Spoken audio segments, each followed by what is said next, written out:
All right, guys, look, I'm gonna have to do this. I'm so emotionally charged. Chelsea versus Spurs, 4-3 to the Blues. Oh my days, guys! Listen, I'm just gonna make this video all about Jadon Sancho. I know Cole Palmer scored. I know Enzo scored. I know Sancho scored only one, and everyone's gonna say Cole Palmer, but for me, Jadon Sancho is man of the match. His dribbling was fantastic. I believe even when we were losing, he was still nutmegging players, right? His take-ons were brilliant. He was interchanging with players.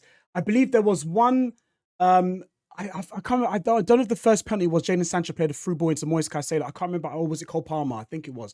But for me, he was absolutely phenomenal. I want to do a breakdown. Because I think that's where I want to take these videos. But I promise you guys, I will do a breakdown. But for me, 3-point lane is back.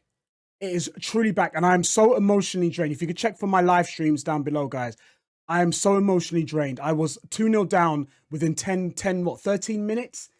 I was absolutely vexed. No fault to Cucurella, because Cucurella has been brilliant for us. But the kit man, listen, mate, you got to answer for those crimes. You got to stand before the courts now and answer for your crimes, because what you did to Cucurella was unfair, bro. Did he beat you in a game of table tennis yesterday or something, and you gave him some rubbish boots? Like, what are you doing, bro? Are you trying to punish the guy? But fair play to Cucurella, because you can see after he came back on, when he changed his boots, he wasn't confident. But fair play to him, he kept on going. And that's a true testament of someone never give up. I hope a lot of young players were watching, even when things are so bad, when you're at fault for 2 of those goals, Cucurella just thought, you know what, I'm going to dust it off and I'm going to go again. Fair play to him. And I hope even if my sons are going to watch any football, I'm going to like, listen, watch what this guy does and see how he bounces back. I'm going to give Badishil a shout out. Badishil, second half, it took him 63 minutes to win a one-on-one, but he didn't do anything wrong per se, but I didn't have any confidence in him. But in the second half, he was brilliant. He was so good in the second half. He was winning his one-on-ones. He was staying a little bit too touch tight to Solanke, and then Solanke was drawing him in, and then players were running behind Badishil and going one-on-one with Colwill and Cucurella. I mean, so many times we were getting overrun, but he did better. He did really good. I feel sorry for Lavia, because in the first half he was our best player, but I think he came off injured, but that was just down to the fact that, you know, he got hit in the ear and he couldn't recover from that. But that might have been a blessing in disguise, because Caicedo came on and Malo Gusto was brilliant right from the jump.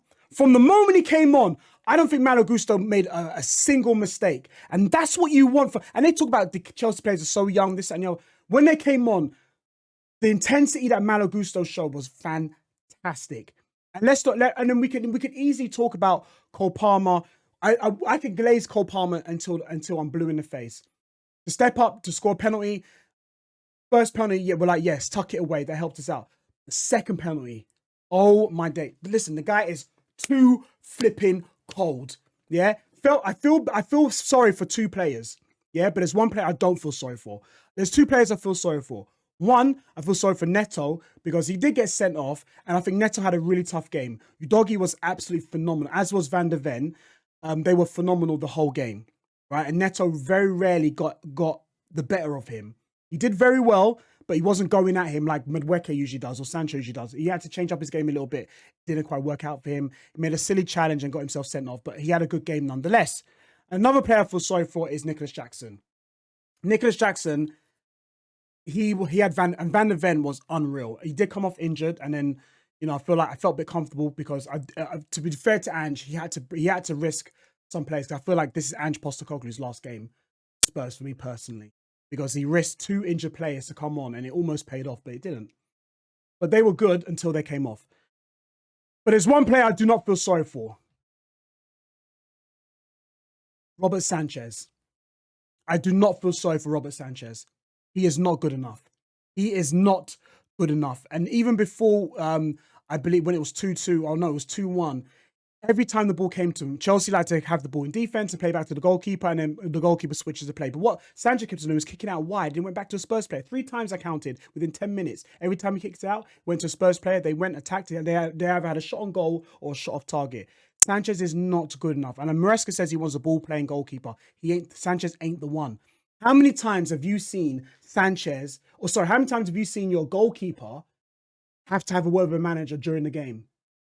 He is not good enough. Not for me. Jurgensen has to be our number one this time next year. He has to be for Chelsea to really kick on. He has to be, because so many mistakes. Fair enough, the first goal, it was a good goal. Don't get me wrong. Cucurella slipped. It was a good goal. But the second goal, how'd you get beaten at your near post? You had it covered. You were further on that side anyway. You should have got that covered. Not good enough for me. But listen, credit to Maresca. He got it right at halftime.